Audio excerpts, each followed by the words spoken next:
थारैनो रायजो राजाफ्रा जोबोद गोजोननाय मोन्दोंमोन जोंनि क'क्राझार लक सभायावहाय दाखालि जाय बिजाथिया एनडिएनि बिजाथि महरै देरहानानै थांबाय आरो जायखौ जोङो जयन्त बसुमतारी होननानै सिनायो आरो मोनथियो। ओमफ्राय जोबनायाव देरहानानै थांनायनि उनावहाय जोबोद खुसि जादोंमोन बर' जाथिया, बर' रायजो राजाफ्रा।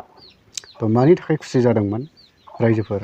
क'क्राझार लक सभायाव जोंहा गोबाव समनिफ्राय जे एमपि गैयैनि जाहोनावहाय गोबांथार नांगौखिनि बाथ्राखौ आरो नांगौखिनि डिमान्डखौ जोङो जे जायगायाव थांनानै बुंनांगौ आरो डिमान्ड खालामनांगौ, जोंहा बेफोर सुबिदाया गैयामोन थांनाय दिनफोरावहाय। नाथाय दाखालि जेनाखि जोंना क'क्राझार लक सभायावहाय एमपि महरै जाय बिथां जे जयन्त बसुमतारी सार, बिथाङा एनडिएनि बिजाथि हिसाबै क'क्राझार लक सभायाव देरहानानै थांबाय आरो दिल्लीनि पार्लामेन्टआव गैयाब्लाबो खननै बाथ्रा बुंबाय, मैया दाखालिजों आरो दाखालि खनसेजों।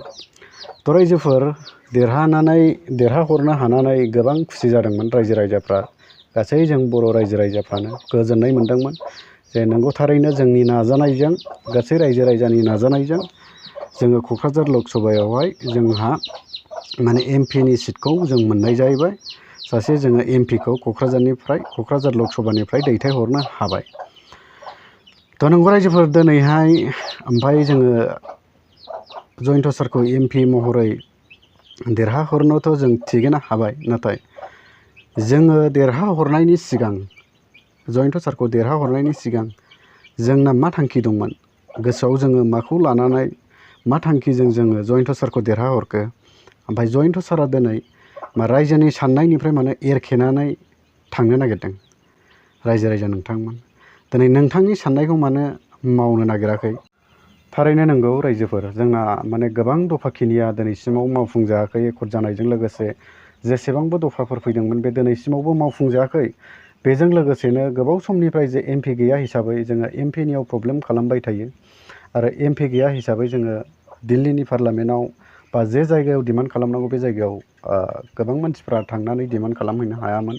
दिनै जोंना सासे एमपि मोनबाय, ओमफ्राय जोङो बे एमपिनि सायाव गोबांथार आसाखौ, भरसाखौ बर' रायजो राजाफ्रा दोनदोंमोन जे थारैनो नांगौ डिमान्डखौ जोंना जयन्त सारा जे डिमान्ड खालामगोन, बुंगोन, खर' दिखांनानै बाथ्राफोरखौ बुंगोन, बेफोरबायदि जों बर' जाथिनि सायाव मोनसे साननाय आरो थांखि बा हास्थायनाया दंमोन। नाथाय दिनैनि दिनावहाय जोङो नुनो मोनो रायजो राजा नोंथांमोन, दिनै थिगैनो जोङो जोंनि थांखिखौ लानानै जोङो सासे एमपिखौ जोङो दैथायहरनो हाबाय। नाथाय एमपि जानानै दिनैहाय जे बाथ्राखौ बुंनांगौ रायजो राजाफोरनि थाखाय, समाजनि थाखाय, बर' जाथिनि थाखाय, बर' अलखदनि थाखाय, बर'आ खैफोदाव गोग्लैनायनि थाखाय आरो गोबां दफाखिनि दङ बुंनो थाखाय। नाथाय मेन बाथ्राफोरखौ, मेन बिसयफोरखौ दोननानै दिनै रुपसिखौ माला खुलिगोन, रुपसिया मा जाहोननि जुनै बन्द जाखो? हारे 10 बोसोर जुदि रुपसिया बन्द जागोन अब्लाबो बर' जाथिफोरनाव मोनसे खहा फैनाय नङा, मिथिबाय? 20 बोसोर जुदि रुपसि एयारपर्टआ बन्द जानानै थाथों, बर'नि सलिउसना, प्रब्लेमा सल्भ जाथों। नाथाय 20 बोसोर जुदि रुपसि एयारपर्टआ बन्द जानानै थायोब्लाबो बर' जाथिनि सायावहाय सारेना थाइसे थाखानिबो बावहाय खहा जानाय फैया, मिथिबाय? बाव खहा जानाय गैया। दिनै जयन्त सारखौ गोबां रायजो राजाफ्रा सानदोंमोन जे रन्जन दैमारिनि बिसय बाथ्रा बुंगोन, एक्स एनडिएफिफोरनि बिसय बाथ्रा बुंगोन, जेलाव थानाय एक्स एनडिएफआ मालानिफ्राय गगोन, एक्स एनडिएफि जाय बिथांमोनहा दिनैसिमाव जेलाव भुगिनांनानै दं, बिथांमोनहा माला गगोन? जोङो बे टारगेटखौ जयन्त सारनावहाय जोङो दायथ' दोनदोंमोन आरो जयन्त सारखौ जोङो आसा खालामदोंमोन जे थारैनो बुंनांगौ बाथ्राखौ जयन्त सारा बुंगोन। नाथाय जोङो मैया दाखालि नुबाय, नोंथांमोनहाबो अलरेडि नुखादों ससियेल मिडियायावहाय, जे रुपसि एयारपर्टनि बिसयल' बिथाङा खुगा बेखेवदों।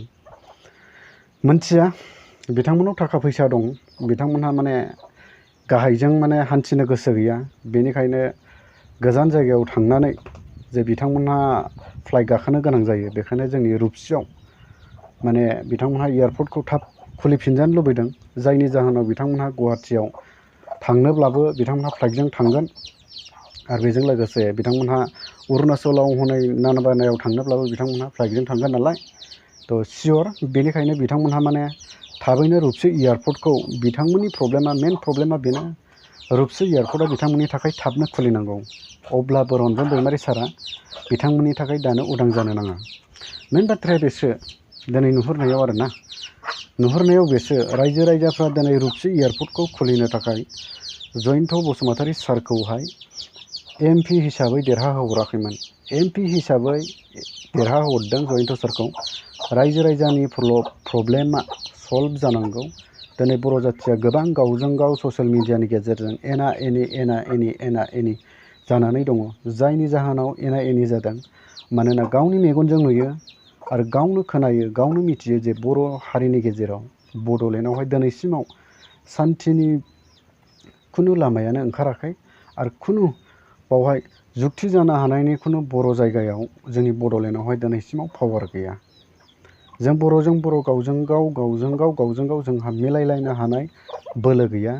दिनै बे हिसाबै बर'नि जायगायाव जोंनि BTC आवहाय गोबां माने गावजों गाव एना एनि सोरबाया थाखा फैसानि एना एनि सोरबाया माबा मोनसे सिटखौ लाना एना एनि सोरबाया माबा मोनसे कन्ट्राक्टखौ लाना एना एनि सोरबाया माबा मोनसे मावनानै जानायखौ लानानै एना एनि दिनै गोबांथार एना एनिया जों बर' जाथिनि गेजेराव दङ।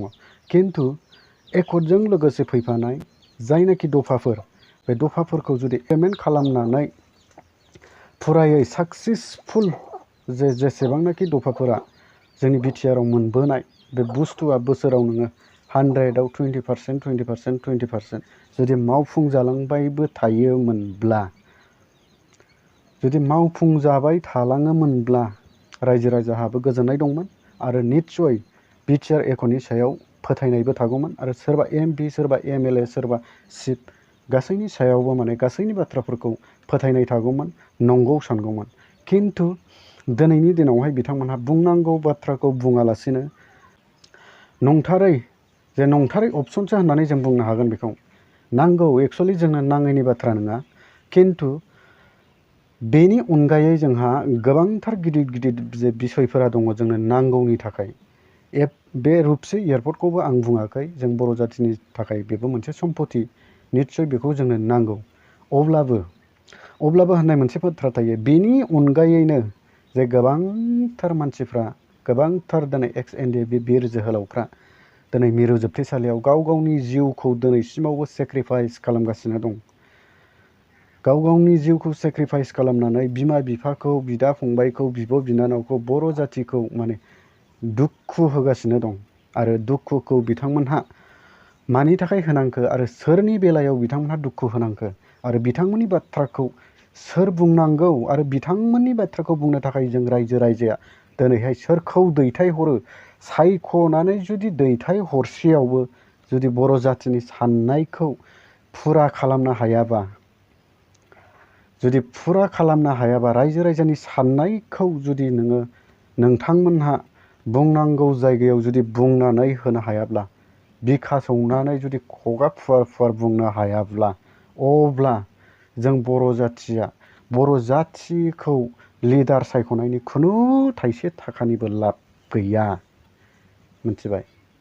खिन्थु दिनैनि दिनावहाय जयन्त सारखौ जोङो बेफोरबायदि हास्थायाखैमोन बेबायदि सानाखैमोन।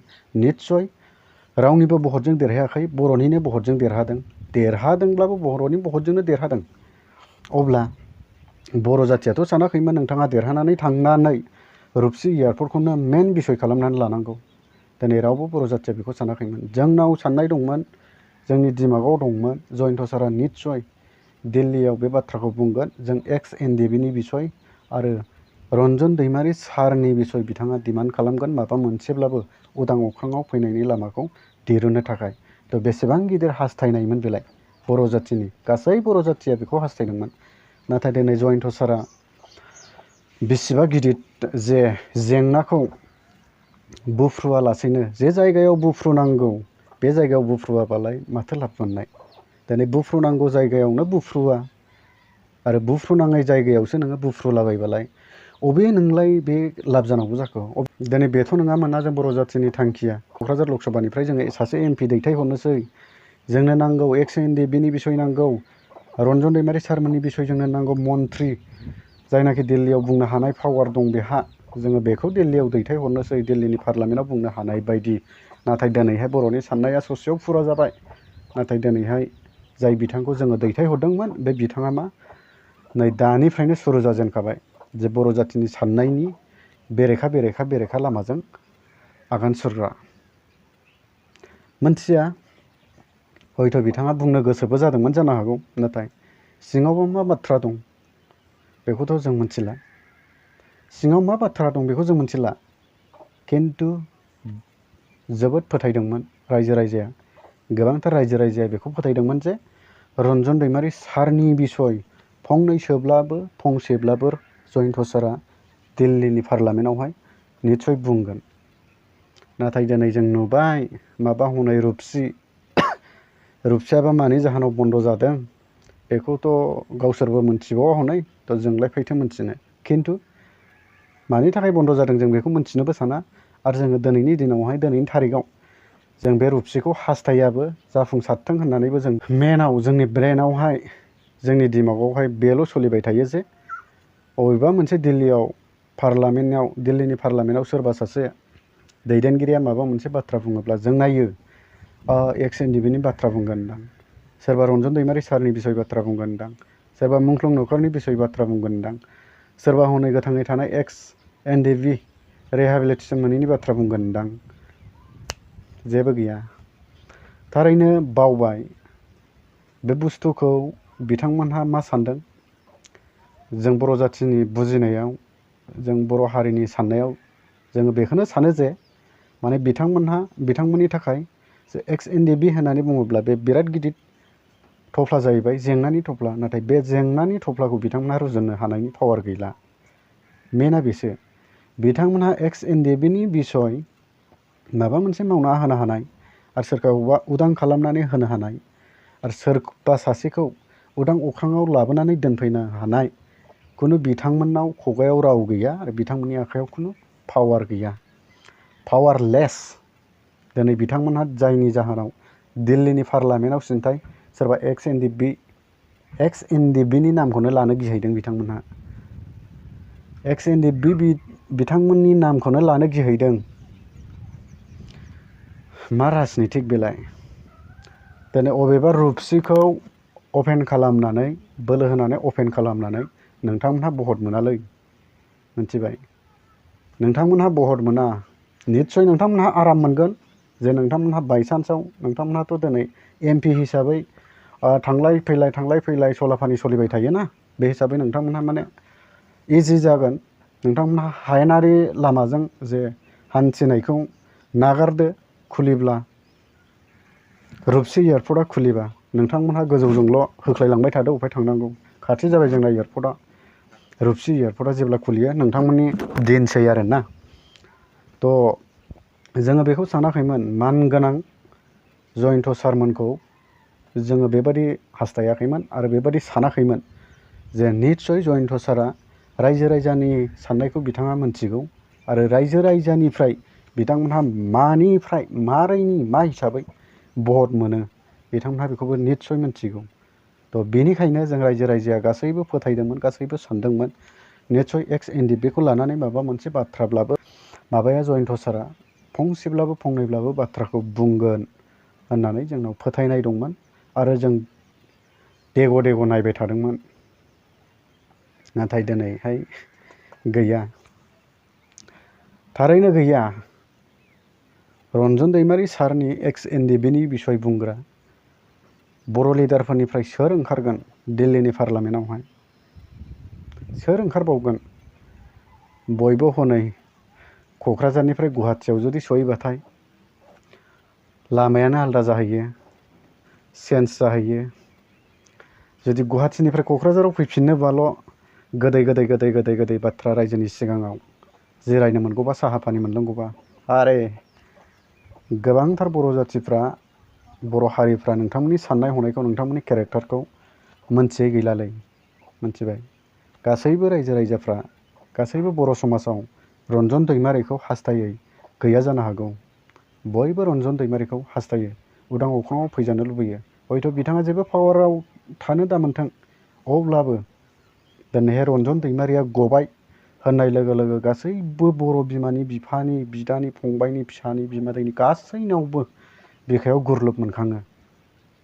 मिथिबाय?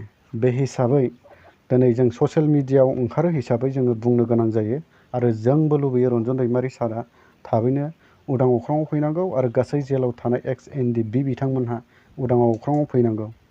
बिथांमोनहा मा अबस्थायाव थायो थाया बे गावसिनि बाथ्रा, अब्लाबो उदां अख्राङाव फैनांगौ। एक्स एनडिएफबि जेलाव थानाय बिथांमोनहा गासैबो एकर्डनि थ्रुयैनो बर' जाथिया जास्ट बेखौल' बुजियो आरो बेखौल' हास्थायो। दिनै अबेबा रुपसि एयारपर्टखौ खुलिनांगौ, अबेबा हनाय अबेनिबा गेस्ट हाउसाव फिथा हास'नांगौ, गेस्ट हाउसखौ खुलिनांगौ, बेफोरखौ गुलि मार'। बेफोरखौ बर' जाथिनाव बेफोरखौ खुनु लुबैनाय गैथ'वा बर्थमानावहाय। बिदिखौ खुनु लुबैनाय गैथ'वा। लुबैनाया दानि बोथोराव दिनैनि टाइमाव एक्स एनडिएफबि जायनि जाहोनाव दिनैहाय गोबांथार बिर जोहोलावफ्रा गावनि जिउखौ दान होलांबाय बे हानि थाखाय, जों बर' जाथिनि थाखाय। बिसिनि मान सन्मानखौ, बिसिनि साननाय हनायखौ नोंथांमोनहाबो फुरा खालामनो हास्थाय। मिथिबाय?